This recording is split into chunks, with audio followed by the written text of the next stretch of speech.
অতীতে এই মামলাটিকে সঠিকভাবে পরিচালনা করতে দেওয়া হয়নি, এই মর্মেও কিছু তদন্ত রিপোর্টে কিছু তথ্য উপাত্ত এসেছে। অতীতে এই ইনভেস্টিগেশন প্রসেসকে অবস্ট্রাকশন করা হয়েছে, এই ইনভেস্টিগেশন প্রসেসকে সঠিকভাবে আইনি পদ্ধতিতে চলতে দেওয়া হয়নি। ফলে দক্ষ জনশক্তি এবং ইচ্ছার অভাবের কারণে সময় মতো তার তদন্ত সম্পন্ন করা যায়নি। 13 বছর পরে আজকে এসে প্রশ্ন দাঁড়িয়েছে, এই চ্যালেঞ্জিং জব, কারণ 13 বছরে অনেক সাক্ষ্য প্রমাণেই ডিসঅ্যাপিয়ার হয়ে গেছে, হারিয়ে গেছে। সব কিছুর পরেও এখন একটি আশার আলো দেখা যাচ্ছে।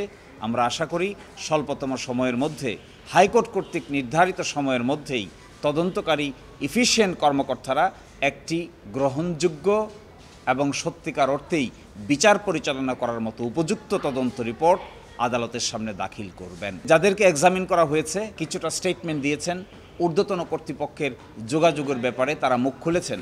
এই সমস্ত বিষয় আদালতে পাবলিক ডকুমেন্ট হওয়ার আগে বর্তমানে সবাইকে জানানোটা আইনগত বাধ্যবাধকতার কারণেই সম্পূর্ণ অংশটুকু আমি বলছি না।